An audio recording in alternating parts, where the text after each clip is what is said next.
Bonjour, et puis bien, merci de m'avoir invité, vraiment merci. Je suis très heureuse de participer à cette journée consacrée à la transformation de l'assurance, en imaginant l'impact possible de cette transformation sur nos sociétés, sur leur futur, sur le futur de mes enfants donc.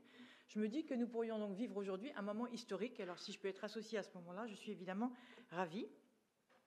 Moment historique, c'est ce que j'espère, car pour ma part, je connais les transformations, non pas de l'assurance, mais les transformations du monde, qui sont au cœur de mon expertise, au cœur de mon métier de géopolitologue et de prospectiviste. Et concrètement, être prospectiviste, ça veut dire que je passe mon temps à observer le monde, ses soubresauts, pour y repérer à la fois les signaux faibles et les signaux forts, indicateurs de tendance ou de changement, les points de bascule, voire de rupture, et puis bien sûr les leviers d'action qui permettent aux acteurs que nous sommes tous de permettre le meilleur des futurs possibles. Alors, si les transformations de l'assurance doivent faire écho aux transformations du monde que je connais, alors je voudrais partager avec vous quelques-unes de mes observations.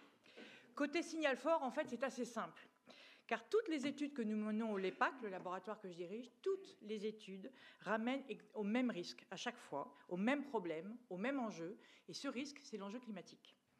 Le dérèglement climatique. Récemment, nous avons mené plusieurs recherches au laboratoire les dernières semaines, une sur l'eau, une sur la santé, une sur les transports, une sur l'alimentation et une sur le tourisme, futur du tourisme. Chaque fois, toutes ces études, elles nous ramènent à chaque fois donc à l'aléa climatique. Et ça, parce que ça modifie la productivité agricole, l'épuisement des aquifères, la résistance des matériaux au changement de température, les niveaux d'aléas météorologiques, la progression de certaines épidémies comme l'épidémie de dengue jusqu'au sud de la France, la stabilité sociale liée au risque de pénurie et au mouvement des réfugiés, etc., etc. Donc, chaque fois, on y revient. Et donc, aussi, à chaque nouveau rapport du GIEC, plus impressionnant que le précédent, les scénarios changent pour ne pas dire qu'ils s'aggravent. Autrement dit, à mesure que le phénomène planétaire progresse, se précise, se vérifie, il devient de plus en plus difficile de préparer l'avenir et d'en mesurer les risques et donc de s'en protéger.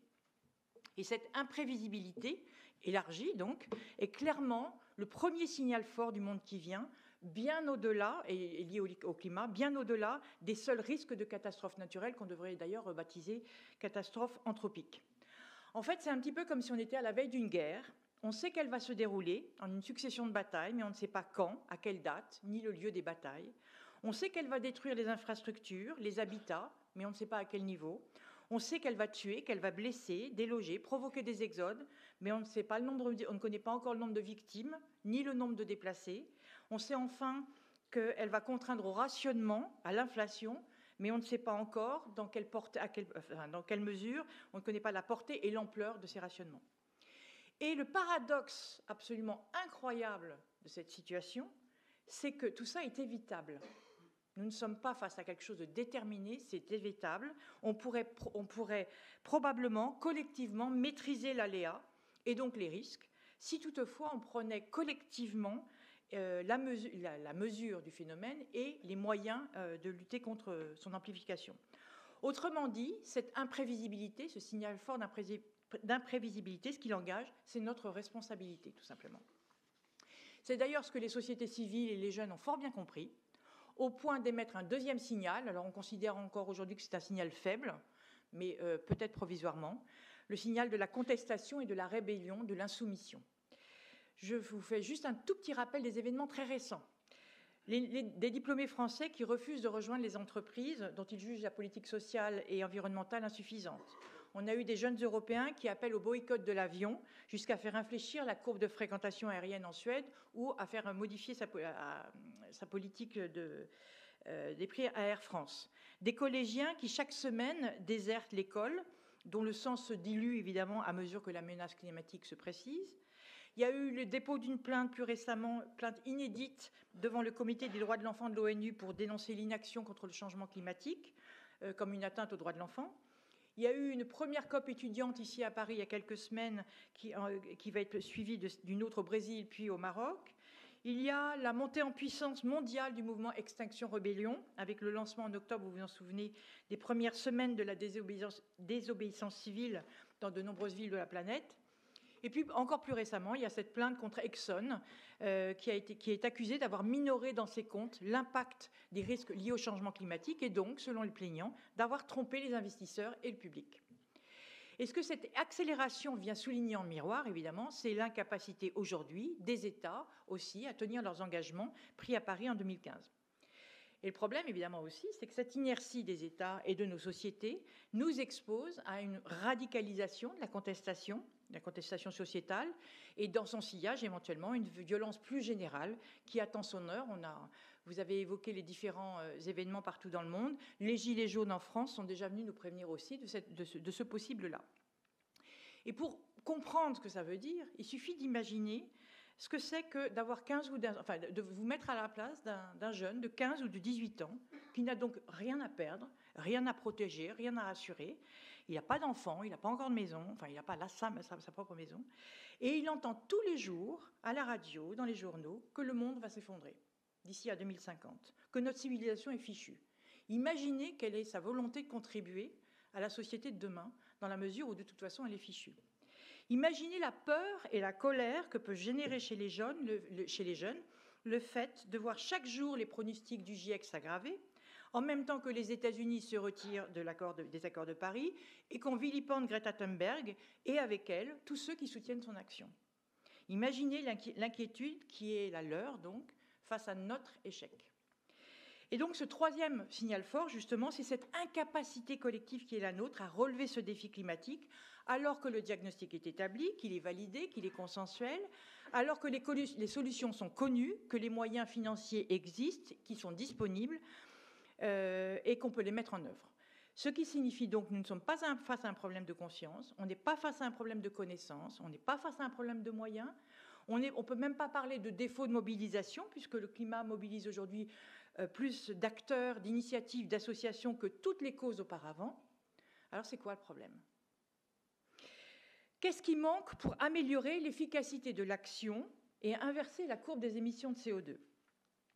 Eh bien, avec quelques personnes qui se sont réunies au sein d'une association qu'on a créée sous la présidence de Jean Jouzel, le climatologue, on est arrivé à quelques conclusions que je vais partager avec vous.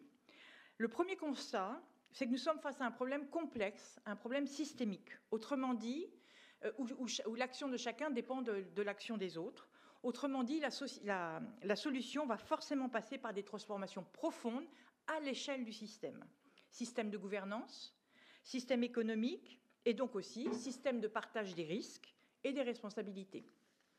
Or, pour cela, il faudrait qu'on dispose d'un référentiel ou de référentiels communs, partagés, consentis et donc co-construits, pour à la fois donner une mesure objective à l'engagement, à son efficacité, à son impact réel, pour transcender et dépasser tous les freins à l'engagement que constituent par exemple la recherche de compétitivité, la concurrence, les indicateurs de croissance extrêmement prédateurs ou encore l'électoralisme, la recherche de voix. Et puis enfin, ces référentiels nous pourraient permettre aussi de faire acte de transparence dans l'engagement auprès de la société civile, des citoyens, des consommateurs, qui de toute façon, à n'en pas douter, vont l'exiger depuis qu'ils ont des outils, et vous l'avez constaté comme moi, depuis qu'ils ont des outils qui leur permettent de le faire du type Yuka. Deuxième constat, on a clairement un problème de niveau et de partage de l'engagement. Niveau de l'engagement et partage de l'engagement. D'un côté, on va demander aux individus de devenir responsables, de devenir raisonnables dans leur mode de vie, leur mobilité, leur alimentation. Et de l'autre, on exige des États qu'ils mettent en place la législation, qu'ils organisent la transition, et on exige des grands groupes qu'ils ajustent leur mode de production. Mais entre les deux, au niveau des organisations intermédiaires, des acteurs intermédiaires, on observe qu'on peine aujourd'hui à trouver le chemin de l'engagement, justement, et du changement. Manque d'outils, d'accompagnement, d'incitation, de vision et autres raisons. Force est de constater que des pans entiers, aujourd'hui, de nos sociétés ne sont pas encore engagés dans la transition, au-delà de quelques bonnes pratiques, ne sont pas engagés dans la transition alors qu'eux-mêmes sont prescripteurs de comportements et qui pourraient faire levier en changeant leur modèle, leur représentation et leurs pratiques. Là, je pense évidemment aux PME, aux hôpitaux, au système éducatif, aux organismes internationaux et plus largement au secteur des services et donc évidemment au secteur de l'assurance et des mutuelles. À la décharge de tout cela, il faut rappeler aussi que ces organismes doivent sans arrêt rendre des comptes, on vient de l'entendre, rendre des comptes à l'ensemble de leurs sociétaires, leurs clients, leurs membres, leurs adhérents. Or, si ces clients, ces sociétaires, ces adhérents ne sont pas convaincus eux-mêmes de la nécessité et de la possibilité de changer de modèle, évidemment, il sera difficile d'opérer ces changements. Or, à cet effet, on rencontre un troisième et dernier obstacle à l'efficacité climatique que je voudrais évoquer ce matin, c'est un problème de récit. Nous sommes dans une période de transition, de basculement d'une époque à l'autre, d'une civilisation à l'autre, et donc plus que jamais, nous avons besoin d'une vision collective, d'un récit qui nous engage et qui nous donne à voir un futur commun, un futur partagé, un futur possible. Or, à ce jour, de quel récit collectif, de quel récit global disposons-nous? D'abord, on a un premier récit qu'on va appeler un récit scientiste ou techniciste, dont procède par exemple le transhumaniste, c'est-à-dire un récit plutôt conservateur en réalité, et selon lequel l'innovation, le progrès scientifique et les forces du marché vont permettre ensemble d'éviter le péril climatique. Un récit dont évidemment on a un petit peu de peine aujourd'hui à adhérer vu la reprise des émissions de CO2 depuis 3 ans, et puis un récit qui en tout cas ne convainc pas non plus la jeunesse mondiale comme elle nous le dit régulièrement. Deuxième récit, c'est celui de la collapsologie, qui prédit donc un effondrement de la civilisation et un chaos global en gros à l'horizon 2050. Et ce qui est frappant, c'est que ce récit qui est né aux États-Unis du mouvement du survivalisme entretient l'idée que la fin du monde est nécessaire, est un mal nécessaire, plus exactement, pour créer la civilisation d'après, à la faveur aussi d'une humanité qui sera beaucoup moins nombreuse puisqu'elle aura été décimée par l'effondrement. Et donc, partant de là, évidemment, il n'est plus nécessaire de lutter puisque la messe est dite, si je puis dire. Un récit dangereux, donc, puisqu'il nourrit une espèce d'attitude aquaboniste de tous ceux qui, au fond, n'ont pas vraiment envie de s'engager et de concéder au changement de leur mode de vie ou de leur modèle économique. Et puis, troisième récit, c'est celui de l'aveuglement, qui consiste tout simplement à nier le problème, à dire que le problème, c'est l'autre, que la vraie menace, c'est le changement, en réalité. Et je parle là de récits extrêmement simplistes, déresponsabilisants, mais aussi qui déculpabilisent. Et c'est en ça qu'ils connaissent un certain succès avec les élections de Trump, de Bolsonaro, d'Erdogan, Orban, Duterte et bien d'autres. Donc, absence de référentiel consenti, engagement mal partagé, mal distribué, absence de récit. Voilà en résumé les 3 grands obstacles qu'il nous semble important de surmonter pour espérer reprendre finalement la main sur le sort de l'humanité et sur celui des générations futures. Un diagnostic qui a aussi pour avantage de donner 3 axes à l'action à entreprendre, vision, action, transformation. 3 axes qui engagent successivement les individus que nous sommes, les organisations pour lesquelles nous travaillons et finalement le système dans lequel elles fonctionnent. Et un processus qui est à la fois inclusif, équitable et co-construit. Et la bonne nouvelle que je voulais donc partager avec vous ce matin pour conclure cette analyse prospective, c'est que le monde de l'assurance a un rôle évidemment tout à fait historique à jouer dans ce processus, un rôle déterminant pour ne pas dire un rôle prééminent. D'abord parce qu'au niveau des sociétés et des individus, elles sont l'étalon du risque acceptable, l'étalon de la responsabilité civile et sociétale finalement. Par exemple, si par son comportement, un automobiliste expose les usagers de la route, aussitôt il va avoir sa prime d'assurance augmentée, voire il ne pourra plus trouver d'assurance pour le couvrir. Eh bien, dans la mesure où on s'est maintenant donné une mesure au risque et à la responsabilité dans les émissions de carbone, on pourrait très bien imaginer que ce même principe soit applicable à tous les créateurs de risques. De la même façon, rien n'interdit de sanctionner positivement dès aujourd'hui les comportements responsables, qu'il s'agisse du choix de système de chauffage d'un habitat, d'un mode de propulsion automobile, d'un véhicule, du modèle énergétique d'un groupe industriel, etc. On peut imaginer que la mise en place d'un bonus assurantiel au comportement positif sur le plan climatique aurait évidemment un pouvoir incitatif extrêmement fort. Au-delà du rôle de cette fonction normative et transformative du secteur de l'assurance, son engagement dans la transition et la transformation de son modèle économique et sociétal procède évidemment aussi de son propre intérêt à moyen et à long terme. Prenons d'abord le cas des raisons réputationnelles. On voit bien aujourd'hui comment donc citoyens consommateurs deviennent acteurs de changement en privilégiant des produits responsables, quitte à payer d'ailleurs un prix plus élevé, comme on le voit avec le développement des produits bio. Et donc, À l'aune de l'action en justice qui a été lancée contre Exxon que j'ai évoquée, rien n'interdit de penser aujourd'hui que les citoyens deviennent de plus en plus exigeants avec leurs compagnies d'assurance, dans la mesure où eux-mêmes sont doublement associés à la prise de risque climatique, par leur cotisation au niveau de leur police d'assurance, mais aussi par l'impôt dans la mesure où ils approvisionnent des fonds publics dédiés aux catastrophes naturelles, par exemple. Par conséquent, ces assurés pourraient légitimement exiger peu à peu de leur société d'assurance qu'elle ne soit pas elle-même contributrice au risque climatique, que ce soit par les investissements dans des secteurs carbonés, comme ceux des énergies fossiles, ou évidemment par leur manque d'exigence vis-à-vis des contributeurs au réchauffement climatique. Et d'ailleurs, quand on y réfléchit, si on regarde un petit peu devant, si les assureurs n'organisent pas eux-mêmes et ensemble ces nouveaux codes de conduite, si je puis dire, eh bien la mise en place probable de la taxonomie fera ses choix à leur place et éventuellement sans leur consentement. Enfin, dernière motivation sociétale, après les motivations sociétales et réputationnelles, on peut penser de toute façon que l'imprévisibilité accrue du risque est aussi un sujet pour les assurances, même si provisoirement, la tarification des polices, les clauses d'exclusion ou la titrisation de certains risques permet d'amortir évidemment l'augmentation du coût des catastrophes naturelles. Mais jusqu'à quand, pour combien de temps?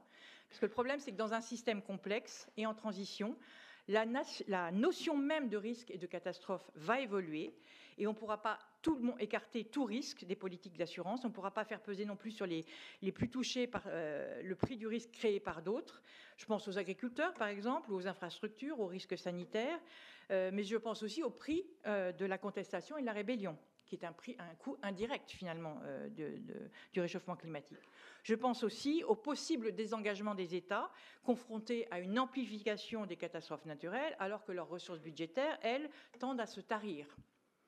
Voilà, donc j'en ai terminé pour vous dire à quel point votre contribution, à vous, assureurs, est tout à fait critique, elle est décisive, elle est majeure, elle est essentielle.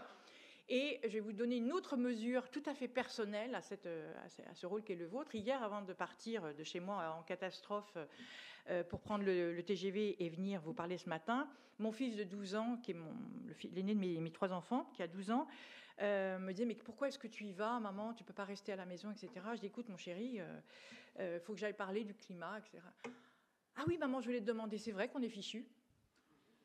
12 ans. Et voilà vraiment le moteur, je crois, avec les autres personnes qui sont dans cette organisation. Voilà pourquoi on a créé cette organisation qui s'appelle donc Chronos Global, qu'on espère pouvoir vous présenter plus tard en atelier, et dont la vocation est d'améliorer l'efficacité de l'engagement climatique en identifiant et en créant des leviers vers un futur possible, partagé, décarboné. Et à ce titre, donc, comme je vous le disais, vous constituez ensemble un levier absolument formidable. Et nous serions vraiment très heureux de vous accompagner dans cette mission, et nos enfants, je suis sûre aussi. Merci beaucoup. Merci.